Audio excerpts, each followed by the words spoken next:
What's good everyone on YouTube? It's me again, and we're back with another shoe review.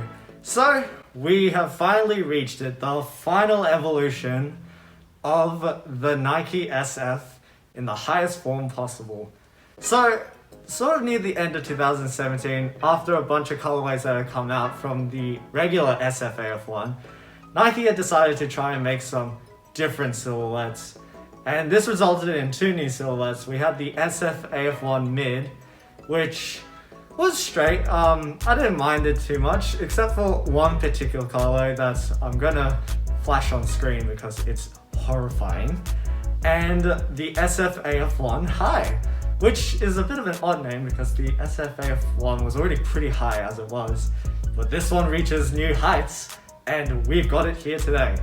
And if you're wondering, yes, this was on sale. This is why I also picked it up, because I have no self-control when something's on sale. But decided to pick it up anyway. Thought it'd be a nice shoe to wear in the winter, and it does work fairly well. So that is what we're going to talk about today. Today we have got the SF AF1 High PRM, so in premium, in the, I guess, snow camo colorway. I'm going to call it that. So, with the intro out of the way, here is the final evolution of the box. You thought the last one was big, this thing is huge. So, we've got the same Nike Air Force 1 branding on the top. We've also got the same debossed, established in 1982 branding on the side. That is in reference to the original Air Force 1 release. And time to flip open the box, where you're greeted with the same paper that has that star pattern, which can be found on the traction pattern of the shoe itself, on the toe and the heel portion. You'll see that in the later piece. We've got established in 1982 again. Once we flip the paper over, what we have inside is actually a set of spare laces. These are white and grey, and these are not reflective, 3M reflective. The ones that come stock on the shoe are 3M reflective. So quite a lot of rope here. And I call rope because I would not call these laces, to be honest, at this point. And the shoes were stuffed in the toe with regular paper, the midfoot with this cardboard insert, and the, I guess, neck of the entire shoe was stuffed with this. And again, in the classic case of Nike, I guess, wasting space, instead of just pushing the two shoes together, they put this cardboard insert that sits between the shoes, which presentation-wise does look good, but then it resulted in a box that was ridiculously huge. Like when I received the shipping package, I bought the last shoe and this shoe at the same time. When I received the shipping package, it was the size of probably 4 standard shoes, but it only contained those 2 SF shoes. So, it was quite expensive. Well, no, actually I lie, I bought these on sale. It would have been expensive, but it wasn't. Ha ha ha. So, I gotta read it like this. If we look at the label, it reads SF AF1 High PRM. And I still not too sure what the SF stands for, but we know this is a premium release because Nike is saying so. And when it comes to price, okay, but my laptop doesn't have the price anymore, so I'm not gonna say anything. But I did buy these on sale. I'll put the sale price up here. And it was significantly cheaper than the retail price, which retail price on this PRM release, at least in Australia, I think it was like 320 Australian dollars, which is nuts. But for the sale price, I picked it up anyway. So with this big ass box out of the way, let's get straight into the shoes. And here it is, the very tall, very high SF AF1 High PRM in the winter camo colorway. So, as you've probably seen, the most defining feature of this particular Air Force 1 is just how tall this shoe reaches up. This actually legitimately goes up about halfway up my shin when I wear these, and it's got the connected tongue as well, and the tongue actually has a really sort of large flared out portion to it, which does look quite good if you stuff like heavy pants into it. But I have tried these on with shorts before. I didn't go outside, and it looks horrifying with shorts. But in this winter camo colorway, we've actually got this sort of camouflage print done in grey all over the ballistic nylon area. And this print is actually 3M reflective. So along with the rope laces that have 3M weaved into it, when you take a photo with the flash, the shoe really shines, and I think that is one of the coolest features on this shoe. So instead of like regular laces that run all the way from the bottom to the top, you've actually just got these ropes that wrap around the ankle portion of your foot. And you've got this lace lock type thing sort of at the top of it. It's actually metal, which is quite nice. I don't like it when they use the sort of chromed plastic on things like this.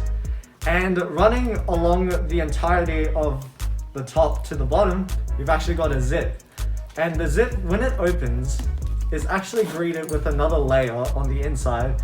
So the shoe never necessarily becomes fully open, but it allows more space so that you are able to get your foot into the shoe. And to be 100% honest, I never undo the rope laces putting my foot into the shoe. I just use the zipper. And if we go down to the leather portion of the shoe, I think to sort of fit into the sort of winterized theme of this particular shoe, the toe box actually doesn't have any perforations. It's just got a debossed pattern of where the perforation would be. And there's no actual exposed stitching on the toe portion as you may see on other Air Force Ones, which I'm not sure if it actually helps with waterproofing or resistance, because I haven't worn these in the rain yet, but it's kind of a nice sort of aesthetic feature that I think goes well with this military theme. And last thing to mention is this shoe has actually got the Nike swoosh removed on both sides. So on this side we actually have no branding whatsoever, but on this side, if we move the rope laces out of the way, you've actually got Air Force One, well AF1 written along the entire length of the shoe. So nice sort of branding in my opinion. It's kind of cool that this shoe, if you didn't really look at it without any logos, you can't really tell what this shoe is. However, Air Force Ones are quite classic, so I think most people will know what this is. Now, in terms of cushioning, again, just like a regular Air Force One, we've actually got a full-length air unit inside the shoe. So, as you may already know by this point, because I've said it a couple of times now, the Air Force One was actually the first basketball shoe to feature Nike Air encapsulated within the midsole. But to be 100% honest, because of its age, can't really feel it all that much, but we'll get into that when it comes to comfort. Now, in terms of sizing, I would say for the purposes of this shoe, which I think the idea is you would wear this in the winter with much thicker socks, I would say buying the shoe at true to size is probably the smart bet to do. So it does fit like typical Air Force Ones, where it fits a little bit big. And if you were going to wear this in the summer and wear, regular socks with it, I would recommend half sizing down on this shoe. But if you're wearing this in the summer, you must be mad, because this shoe honestly is very much just winter only. And with that in mind, if you're wearing really thick socks, the true to size will give you the room needed for you to have thick socks and still be comfortable in the shoe. So even though the shoe fits a bit big, I bought these in a 9.5 with the intent to wear thicker socks, and with thick socks, the shoe fits perfectly. So depending on your use case, true to size or half size down. But I swear to God, if I see you wearing this in the summer, I'll be very surprised. Let's continue. Now, in terms of overall comfort, like I said in my last review as well, you're not getting any comfort really from this midsole. This is some really old school technology. However, again, just like the last AF1, you've actually got a really decent sort of memory foam insole, sort of to upgrade the comfort of this shoe. Now, the upper, because of this sort of leather toe box without the perforations, and honestly this leather feels a bit more plasticky, it is a bit stiff, and it does get quite warm. However, for the cases of wearing this in the winter, this is actually a pretty good thing to stay warm in the shoe. And this ballistic nylon is actually quite nice around the leg. So overall, I would just say the comfort is to be expected, to be 100% honest. But like all the other Air Force Ones, and to be honest, any Air Force One that exists today, no one's buying these for comfort. And that's where I get into my opinions on this shoe. And to be honest, I know a lot of people absolutely hate anything that except the SF AF1, you know, in its standard form. But I actually really love the look of this shoe. I love this sort of like rope sort of setup that they've got around the legs. I love the camo print and the fact that it's 3M as well. And I think in the right fit and the right use case, this shoe actually looks quite amazing and is something to behold. Now, there are some very questionable colorways of this shoe. Specifically one of the original releases, I'll put it up wherever, I usually put photos here. But they have released like an orange version with like icy blue sole. To be honest, if you're going for say a workwear aesthetic of like high-vis clothing, maybe you could rock these. But to be 100% honest, I think it's the worst bloody colorway I've ever seen in my life. Except for those khaki camo mids, the ones I'll flash it up again. Do you see this? It's horrifying. I actually have no idea if this shoe actually sold out.